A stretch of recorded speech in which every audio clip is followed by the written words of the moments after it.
Salut tout le monde et bienvenue dans cette revue de presse. On va démarrer en France avec l'un des transferts de l'été sans aucun doute, Ryan Cherki qui va signer à Manchester City. On attendait avec impatience de connaître la destination du néo-international français et sauf rebondissement de dernière minute, c'est à Manchester City que va atterrir le milieu offensif de l'OL. Cherki change de manche, le voilà dans la cour des grands, là où il a toujours voulu être. À 21 ans, Ryan Cherki va filer pour un chèque de 40 millions d'euros, auxquels s'ajouteront des bonus et des pourcentages comme on vous l'a annoncé hier sur notre site. Pour l'équipe, c'est un mariage parfait avec Pep Guardiola. Le technicien espagnol a su trouver les mots pour convaincre Cherki de signer dans le projet des Sky Blues. Une belle petite revanche parce que John Textor a essayé de le vendre un peu partout l'été dernier. En Angleterre aussi, on est déjà très emballé par l'arrivée du prodige français. La nouvelle star de Manchester City écrit même le Daily Mail en précisant que Cherki a déjà un bif avec le rival Manchester United. Bref, tout pour bien démarrer cette nouvelle histoire. Un mot sur le PSG qui n'a pas le temps de souffler. Les Parisiens vont prendre la direction des États-Unis pour la Coupe du Monde des clubs, une compétition qui va se disputer sur fond de mercato. Les rumeurs continuent d'alimenter l'été parisien, notamment autour du cas Gigio Donnarumma. Après le match de l'Italie hier, le portier du PSG s'est exprimé sur son futur. Ma priorité est de rester au PSG. Je pense qu'il n'y aura pas de problème dans les négociations. Autre joueur parisien qui a teasé convoitise, Bradley Barcola. Selon Sky Allemagne, l'ailier du PSG intéresse fortement le Bayern Munich. Même si le club bavarois a conscience que ce transfert sera difficile à boucler, en cas d'échec, la solution de repli s'appelle Nico Williams. Ousmane Dembélé, lui, ne quittera pas le PSG et il devrait même s'envoler avec le reste de ses coéquipiers dès ce mardi pour les États-Unis. Même s'il est blessé et qu'il ne pourra pas disputer la phase de poule de la Coupe du Monde des clubs, l'attaquant français va faire le voyage avec son équipe. On boucle cette page française avec l'interview de Noël Le Graët. L'ancien président de la FFF s'est exprimé sur plusieurs sujets, notamment sa rancune envers la fédération suite à son départ forcé début 2023. Il a également déclaré qu'il aurait sûrement nommé Zidane après le départ de Deschamps en 2026. Direction l'Italie où une squadra azzurra sans âme a battu la Moldavie 2-0. Malgré la victoire, la Gazzetta dello Sport ne mâche pas ses mots et parle d'une grande désillusion. C'était la dernière de Luciano Spalletti avec la sélection italienne et elle ne sera pas mémorable, loin de là. 3 points, c'est flou, s'amuse l'équipe. Une victoire à l'image de son mandat avec l'Italie. Parfois efficace mais sans briller. Pour lui succéder, l'Italie va faire confiance à Claudio Ranieri qui a discuté avec les dirigeants de l'AS Roma. Ranieri occupera donc le poste de sélectionneur tout en étant conseiller des propriétaires du club de la Louve. Du moins, c'était la tendance au moment de l'écriture de ce journal. Ce mardi matin, la Gazzetta nous apprend que Claudio Ranieri aurait finalement dit non au poste de sélectionneur de l'Italie. Une énorme surprise alors que tout semblait acté pour l'ancien coach de la Roma. Toujours au niveau international, la Belgique a évité le pire en battant le Pays de Galles 4-3. Kevin De Bruyne a donné la victoire au Diable Rouge dans les dernières minutes alors que la Belgique s'était fait remonter de 3 buts. En Amérique du Sud, Leonardo Balerdi devrait enchaîner contre la Colombie la nuit prochaine. Le capitaine de l'OM gagne du temps de jeu avec l'Argentine et il est performant, de quoi faire grimper encore un peu plus sa cote.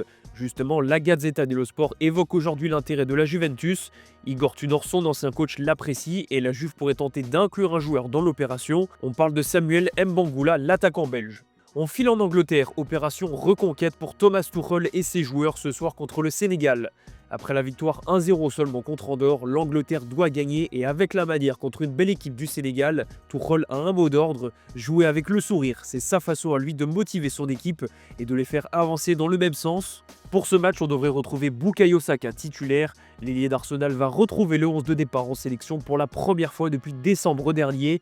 Entre-temps, Saka a connu une blessure qui l'a écarté des terrains pendant plusieurs mois. Voilà un atout de poids pour l'Angleterre qui aura besoin du talent de Saka, vu la dernière prestation poussive contre Andorre. En Espagne, le Real Madrid continue son opération séduction pour Martin Zubimendi et ça pourrait bien fonctionner. Marca explique que le milieu de terrain de la Real Sociedad est en train de temporiser pour son avenir, alors que tout amenait à penser qu'il allait signer à Arsenal. L'intérêt du Real ne le laisse pas indifférent et on pourrait bien avoir une surprise de dernière minute dans ce dossier. L'avantage pour Zubimendi, c'est qu'il pourrait jouer sous les ordres de Xabi Alonso, qui a officiellement lancé son aventure madrilène hier. Premier entraînement pour Alonso et déjà des enseignements à tirer. Énormément d'intensité, écrit la presse espagnole, même s'il manquait énormément de joueurs et que d'autres les rejoindront directement aux États-Unis. À Barcelone, le choix est fait concernant le renfort offensif souhaité. Le club catalan veut Luis Diaz. Marcus Rashford n'est plus la priorité. Rafael Leao est très cher et inconstant. Résultat, le Colombien se retrouve tout en haut de la liste pour le mercato du Barça. L'autre dossier chaud pour Deco et Barcelone, c'est le poste de gardien. Joan Garcia va signer très prochainement, donc une réunion devrait avoir lieu entre Ter Stegen et la direction pour le fixer sur son rôle. Soit il sera en concurrence avec Garcia, soit il quittera le club. Fermin Lopez lui aussi pourrait partir. Récemment, le crack espagnol a annoncé qu'il voulait rester, voire faire toute sa carrière au Barça. Mais Sport explique aujourd'hui que de nombreux clubs le suivent de près, que ce soit en Première Ligue ou en Arabie Saoudite. Fermin Lopez a la cote et si jamais il sent que son temps de jeu ne progresse pas, il pourrait demander à partir et dans ce cas, le Barça ne lui fermera pas la porte. Ça serait tout de même un coup dur pour Hansi Flick qui apprécie énormément le joueur, même s'il n'en a jamais fait un titulaire indiscutable. Un mot sur l'Espagne, la défaite en finale de Ligue des Nations contre le Portugal n'a rien changé au projet. Le chemin est tout tracé vers le Mondial 2026. Luis de la Fuente a construit son groupe autour d'une base jeune mais solide et les résultats récents l'encouragent à poursuivre son travail de la même manière. On va finir au Portugal. Record parle d'un scandale Victor Gyökeres ce mardi. L'attaquant du Sporting est furieux contre sa direction qui avait prévu de le laisser partir pour un chèque de 60 millions d'euros avec 10 de bonus. Sauf que maintenant elle réclame 80 millions. L'attaquant suédois n'apprécie pas le comportement de ses dirigeants. D'ailleurs, il a retiré le Sporting dans sa bio Instagram. Pour rappel, Arsenal, la Juve, Manchester United ou encore Al Hilal sont intéressés par Gyökeres. Révolution attendue en attaque du côté de Benfica. Il n'y a que Pavlidis qui est assuré de rester à Lisbonne. Arthur Cabral, Amdouni et Andrea Bellotti, eux, pourraient quitter le club. Enfin, le Portugal ne s'est toujours pas remis de la prestation de Nuno Mendes. Le nouveau Ronaldo, écrit au Diogo, le latéral gauche du PSG a été ovationné par tout un pays lors du retour au Portugal. Une bonne façon de voir sa cote de popularité qui a encore pris un coup de boost avec sa prestation immense face à l'Espagne de Lamine Yamal. Voilà, c'est la fin de cette revue de presse les amis, merci de l'avoir suivi et on se donne rendez-vous en fin d'après-midi pour le JT Foot Mercato.